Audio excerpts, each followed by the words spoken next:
পাতাল ফোর্ট শিব। হ্যাঁ হ্যাঁ। আবার নামটা যদি একটু বলেন। কালুন্দিয়া নেহাটি ভেড়া কালুন্দিয়া শিব মন্দির। প্রতিটা জল ঢালতে আসে, পুরো জলে মানে বেরাবার কোনো জায়গা নেই, সে অটোমেটিক জায়গা মানে নিচে চলে যায়। বাহ বাবা, এবার নতুন অদ্ভুত চমৎকার।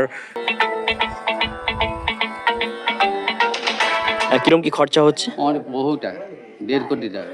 দাসপুরের নৈহাটি ভূঁইয়াড়া অঞ্চলের সব থেকে প্রাচীন মহাদেবের সামনে এই মুহূর্তে উপস্থিত হয়েছি। ভাই এলাম, আদি যুগীকে দেখা যাচ্ছে, ভাবতে পারছি না এটা আমাদের দাসপুরের নৈহাটি না কোয়েম্বাটোর। তো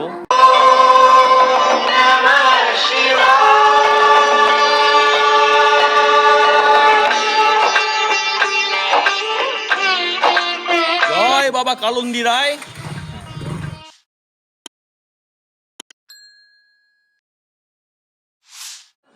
বন্ধুরা, ঘাটালের দাসপুরের সবথেকে পুরাতন এবং সবথেকে বৃহৎ শৈবক্ষেত্রের আপনাদেরকে সন্ধান দিতে আজ আমাদের ইউটিউব চ্যানেল ভাষাফল এই মুহূর্তে এসে গেছে নৈহাটি ভূঁইয়াড়াতে।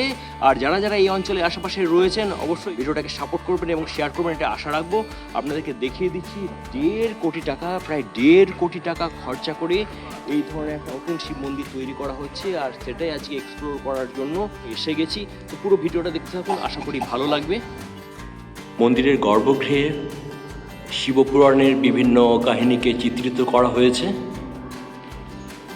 নৈহাটিতে তো চলে এসেছি, প্রাচীন গ্রাম, আর এই হচ্ছে দুর্গা মণ্ডপ। তার পাশেই বহুদিনের পুরাতন শিবালয় ছিল, নতুন মন্দিরটাকে তৈরি করা হচ্ছে।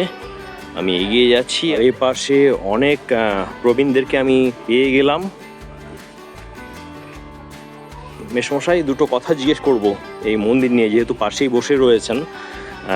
কতদিনের পুরনো মন্দির? সেটা আমরা বলতে পারবো না, মানে নতুন করে এটা আবার হচ্ছে। মানে বাবার নামটা যদি একটু বলেন।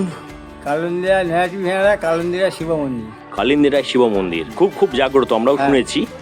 আর একটু বলুন না এই মন্দিরের ইতিহাস নিয়ে। ইতিহাসে কি আমরা কতটুকু কি জানি, ব্যাপারটা যে আমি আমার দাদুর মুখে শুনেছি যে মন্দির বহুকালের, আর বাবাও বলে গেছেন এবং আমরাও দেখতে পাচ্ছি সে মন্দির একই রকম ছিল, ভগ্নদাস অবস্থায় ছিল। আচ্ছা, এখন এটাকে ভেঙে সংস্কার করা হয়েছে। আমি যেটা শুনেছি যে নাকি আমাদের হচ্ছে মহাদেব এখানে কিন্তু স্বয়ম্ভু, এটা কি সত্যি? হ্যাঁ, স্বয়ম্ভু, ওনাকে তোলা যায়নি, এই মন্দির হচ্ছে উনি ভিতরেই আছেন, ভিতরেই রয়েছেন। পুরাতন মন্দির ভেঙে দিয়ে দেখতে পাচ্ছেন নতুনভাবে মন্দির গড়ার কাজটা চলছে। কিন্তু যেটা দেখাবো, আবার যেখানে স্বয়ম্ভু হয়েছেন সেখানেই কিন্তু রয়েছেন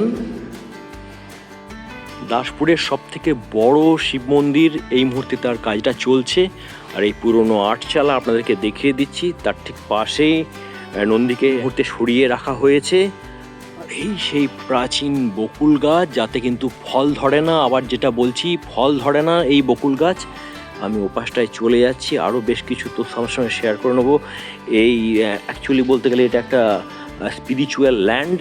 তো ওপাশে আপনাদেরকে দেখিয়ে দিচ্ছি, ওই হচ্ছে মা শীতলার মন্দির এবং ওই পাশে রয়েছে দুর্গা দালান, দুর্গা মণ্ডপ।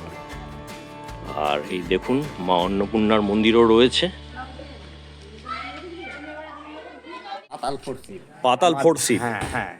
এবং হচ্ছে সেখানে যে ধরুন হচ্ছে শিবের মেলা যে এতে হয় চৈত্র মাসে, অটোমেটিক সেখানে হচ্ছে যত লোক প্রতিটা জল ঢালতে আসে, পুরো জলে মানে বেরাবার কোনো জায়গা নেই, সে অটোমেটিক জায়গা মানে নিচে চলে যায়। একটু আমাদের এখান থেকে শিবের পুকুরটা রয়েছে একটু দূরে, আচ্ছা, সেখানে কোন রূপ আমাদের নেই, তার সঙ্গে পুকুরের সঙ্গে কোনো কানেকশন নেই। তা সত্ত্বেও কিন্তু যা বাবার মাথায় ঢালা হয় সব নিচে চলে যায়। অদ্ভুত এক তথ্য জানলাম, অনেক ধন্যবাদ আপনাকে। আপনার নামটা? আমার নাম অশোক কুমার সামন্ত। পাশেই বাড়ি? হ্যাঁ, পাশেই বাড়ি, নৈহাটি। নৈহাটি। মেসমশাইকেও পেয়ে গেছি। দু এক কথা এই মন্দিরের যদি সম্পর্কে বলেন। মন্দিরের সম্বন্ধে তো আমি তো প্রবীণরা যা বলেছে, আমরা যা শুনে আসছি, এখানে কি আগেকারের যে যারা দাদু বয়স্করা বলতেন যে এখানে গরু চড়তো, ওখানে দুধ অটোমেটিক করতো। আচ্ছা, ঠিক আছে, অটোমেটিক হতো। তারপর সেই থেকে কত মাল্লাতার আমলে কেউ বলতে পারছেন, কেউ বলতে পারবে। আর মোটামুটি এখন তো দেখতে পাচ্ছি নতুন মন্দির তৈরি, খুব সুন্দর কারুকার্য মানে ময়। কিরম কি খরচা হচ্ছে? অনেক, বহু টাকা, 1.5 কোটি টাকা। 1.5 কোটি টাকার মতো খরচা হচ্ছে। যদি কিছু সাহায্য পাওয়া যায়, আচ্ছা, সাহায্যের হাতও বাড়িয়ে দেবেন যদি কেউ ডোনেট করতে চায়। হ্যাঁ, অবশ্যই অবশ্যই। এগুলো সব কাজ চলছে, তাই পুরোটাই একটি মানে ধর্মীয় স্থান বলতে ধর্মীয় স্থান এবং বিভিন্ন খুব পুজো আটকাল 12 মাস আমাদের বিভিন্ন পুজো লেগে বিভিন্ন থাকে। পুজো লেগেই থাকে। হ্যাঁ, আমাদের মায়ের মন্দিরে মায়ের পুজো, দুর্গা পুজো, কালী পুজো, সরস্বতী পুজো এবং বড় করে চৈত্র মাসে আমাদের বাবার গাজনের মেলা। হ্যাঁ, গাজনের মেলাও হয়ে থাকে। ভগ্নপ্রায় হয়ে গিয়েছিল, ওই জন্য নতুনভাবে তৈরি করা হচ্ছে। পুনর্গঠন করা হচ্ছে। কত কি খরচা হচ্ছে মোট আনুমানিক আমাদের বাজেটটা? বাজেট রয়েছে, হয়তো তাতে হবে না আমাদের। বন্ধুরা, অনেক কিছু তো আপনাদেরকে দেখালাম, জানালাম, কিন্তু আসবেন কি করে এরকম একটা এত বড় শিব মন্দিরেতে? প্রথমে আপনাদেরকে দাসপুর বা ঘাটাল থেকে আসতে হবে চাঁইপাট তেঁতুলতলায়। তেঁতুলতলা থেকে এই ধরনের ঢালাই রাস্তা ধরে আপনারা 1 কিলোমিটার এলেই সোজা পেয়ে যাবেন এই কালন্দি রায়ের মন্দির, যেটা নৈহাটির শিবতলাতে অবস্থিত।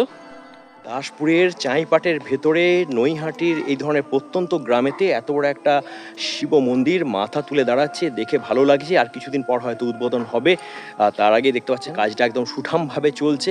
তো আজ আমাদের ইউটিউব চ্যানেল ভাষা পড়লেতে তুলে ধরলাম, কেমন লাগলো অবশ্যই জানাবেন। এবার বিদায় নেওয়ার পালা, নেক্সট ব্লগে দেখা হচ্ছে, ততক্ষণের জন্য জুড়ে থাকবেন, টাটা।